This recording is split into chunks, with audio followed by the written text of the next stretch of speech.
Frankie. It was a little bit of nerves, but this is scenes from this morning as the riders rolled out for 200. You could see it was dry at the start. It was neutral until the racers hit gravel. There we're seeing Brent Bookwalter and Lex Albrecht, a dynamite team. Pete Stetina tucked in behind there. But yeah, Frankie, the issue with going south is that a lot of these riders, even if they're experienced with Unbound 200, they haven't experienced the south. It's a rolling course, about 9,600 feet of climbing over the 200 miles. Same sharp gravel that you see in the Flint Hills of Kansas. There's Russell Finsterwald and Keegan Swenson. Keegan currently leading the Lifetime Grand Prix, but a lot of excitement and we're looking forward to a very dynamic day out there. Yeah, just behind over there, Keegan, is Nathan Haas on Colnago, or sponsored by Colnago. And to the left-hand side, you could see him a little bit earlier with Alexei Vermeulen. So a lot of these riders, it's a little bit neutral coming out. And there was a delayed start because of the train that was going to pass. And so they had to kind of delay things for, I don't know, what was it, about 5 or 6 minutes, I think, until they were able to get going. But right now, a neutral start, and 200 miles sitting in front of these guys. Nutrition. That really is 80% of the battle that these guys are trying to figure out when they're going out there on a long ride like this. Talking to a lot of the riders that were preparing for this, they've talked about how, it was important to them to be consistent, but just having a couple really good days of like 8 hours. Nothing like 10 hours, but 8 good 8-hour days, and there's a lot of excitement. And so this is like the World Championships, and for some riders, this is it. I mean, this is a big race for them. That's right. It is probably the most well-known gravel race in the world. And they hit this stretch of gravel just 2 miles out of town, a blistering pace to start. We were getting messages from out on course that they were hitting the first time checks in record time. It's because the field is so deep and so strong this year. You have the riders from the Lifetime Grand Prix, about 25, 26 from both the men and the women. And then you have riders who aren't a part of the Grand Prix, the likes of last year's winner, Ian Boswell, Lauren DiCrescenzo, both of them coming to see if they can repeat here this year.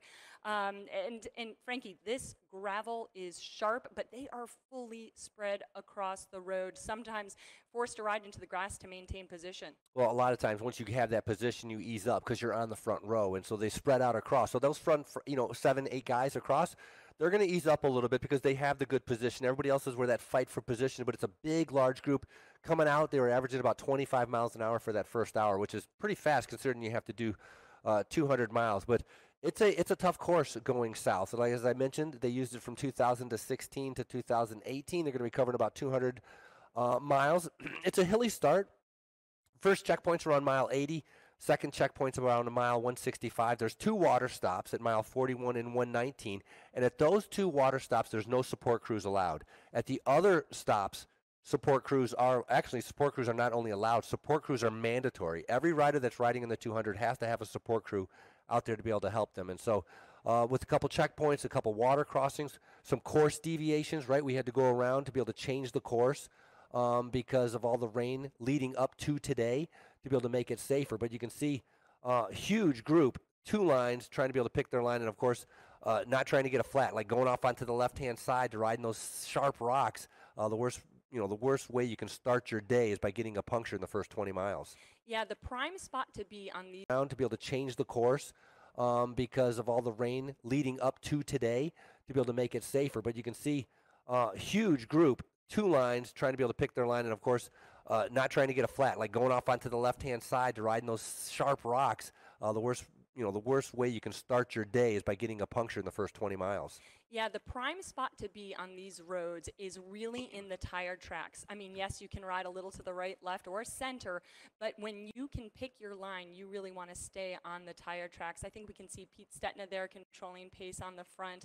A lot of big names here today, but Frankie, you mentioned the support aspect. It's a 200-mile race. Anywhere for our top men, maybe 10 hours and change. For our top women, just under 12 hours, depending on condition.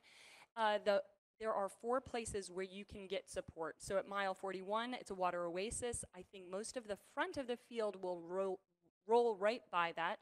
The first checkpoint where they saw their crew is at mile 77. Then again, another neutral water oasis at 119. So between checkpoint 1 in Eureka and checkpoint 2 in Madison, they have to cover about 90 miles without their own support crew. So like you said, they are going to be fueling and hydrating right from the beginning. And Oh, you can see a crash right in the back there. that's right. And this is all going across even just a small water crossing like that. You never know what you're going to hit at the bottom of a puddle. The front is the safest place to be. Yeah, obviously, top 20, top 25 guys. You can see that crash happening, kind of a barrage across the road, splitting it. Luckily, they're riding at a steady tempo. Here's another water crossing. And so, see, these are some of the difficulties.